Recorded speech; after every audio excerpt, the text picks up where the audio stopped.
Hello everyone, जय सिया राम। और आज की इस वीडियो में हम लोग देखेंगे कि वट सावित्री व्रत की पूजा आप बहुत ही सरल तरीके से कैसे कर सकते हैं। वट सावित्री का व्रत या बरसाती अमावस्या का जो व्रत होता है वो सुहागन स्त्रियां करती हैं अपने पति की दीर्घ आयु के लिए, उज्जवल भविष्य के लिए। ऐसा माना जाता है कि सावित्री ने भी वट सावित्री का व्रत करके, वट वृक्ष की पूजा करके ही यमराज से अपने पति के प्राणों की रक्षा की थी। इसी प्रकार सभी सुहागन स्त्रियों को वट सावित्री व्रत रखना चाहिए, और कई जगहों पे व्रत नहीं भी रखा जाता तो इस दिन पूजा तो जरूर से करनी चाहिए वट वृक्ष की। जेठ मास की जो अमावस्या होती है उस दिन बरसाती मावस या वट सावित्री व्रत की पूजा की जाती है, व्रत रखा जाता है। और इस दिन बड़ के पेड़ की पूजा का विशेष रूप से महत्व है। कई जगहों पे तो वट वृक्ष पे जाके तब पूजा की जाती है, लेकिन कुछ जगहों पे मान्यता होती है कि घर में टहनी लाकर ही पूजा की जाती है। दोनों ही तरीके सही हैं। आपके घर पे जैसा होता हो आप वैसे कर सकते हैं, या आप अगर पहली बार शुरू कर रहे हैं तो आप देख लीजिएगा जिस तरह से आप हमेशा कर सके, सुविधा हो आपको, उस हिसाब से आप ये व्रत उठा सकते हैं या पूजा उठा सकते हैं।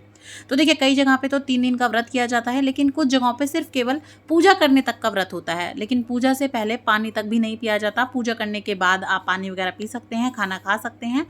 तो हर जगह की अपनी अलग मान्यता है, आप उस हिसाब से कर सकते हैं। तो देखिए वट वृक्ष के नीचे आप इस तरह से पहले सफाई कर लें। हल्दी से आप स्वास्तिक वगैरह मान लें, रंगोली बना सकते हैं, आटे से बना सकते हैं। उसके बाद देखिए एक पत्ता ले लिया है मैंने वट वृक्ष का ही, और उसके ऊपर जो है ना मिट्टी से 2 पिंडी बना दी हैं गौर गणेश की, यानी कि पार्वती माता की और गणपति भगवान की। कुछ लोग 5 भी बनाते हैं, लक्ष्मी, गणेश, सत्यवान, सावित्री और यमराज। तो आप चाहें तो 2 बना लें, चाहे तो आप 5 भी बना सकते हैं। सभी को सबसे पहले आप हल्दी से तिलक कर लें, उसके बाद रोली से तिलक कर लें। उसके बाद देखिए मैंने यहाँ पे जो है अक्षत यानी कि चावल चढ़ा दिए हैं। फिर देखिए अक्षत का ही मैंने आसन देके अपना दिया जो है जोड़ लिया है। तो आप सबसे पहले दिया जोड़ लें।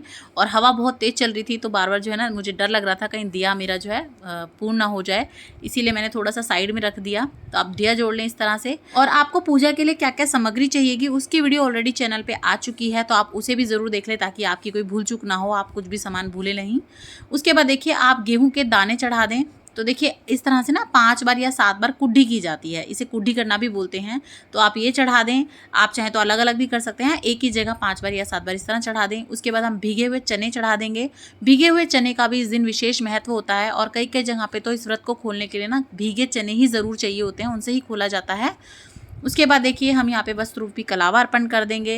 तो यहाँ पे मैंने कलावा चढ़ा दिया है। उसके बाद हमने जनेऊ चढ़ा दिया है गणपति भगवान को। आप चाहें तो जो बना बनाया जनेऊ आता है वो भी चढ़ा सकते हैं, या कच्चा सूत आप लाएंगे उसी को हाथ पे लपेट के आप उसे भी चढ़ा सकते हैं।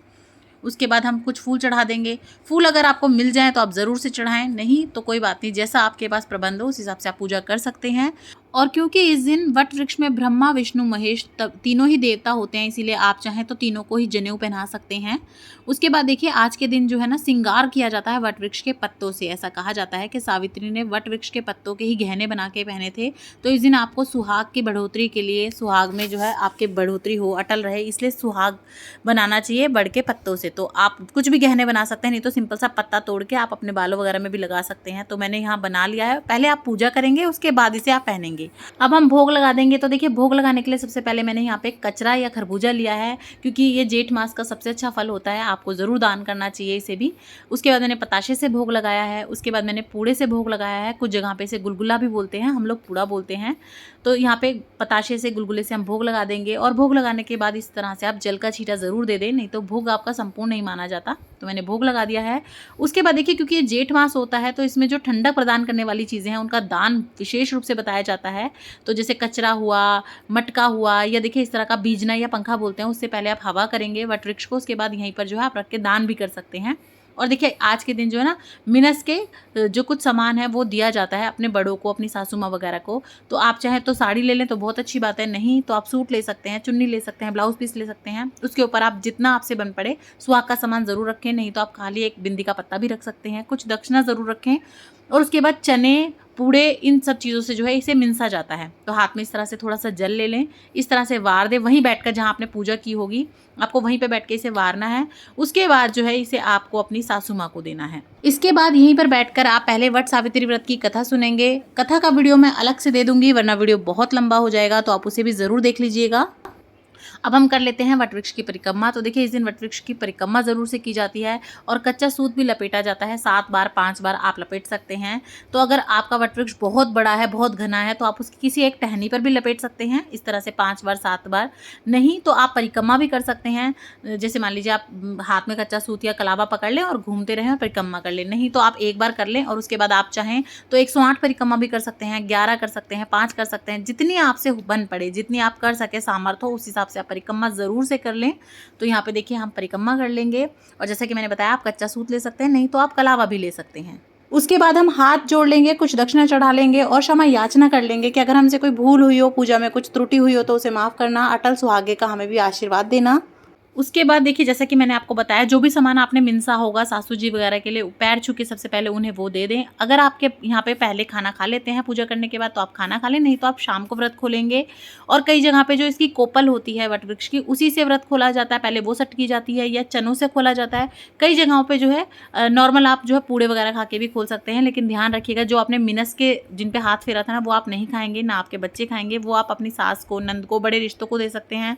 आपके आसपास कोई भी नहीं है तो आप मंदिर में दान करके आ सकते हैं, बड़े बुजुर्गों को दे सकते हैं और आप उनके पैर छू लें। कुछ दक्षिणा आप जरूर से रखें उसके ऊपर।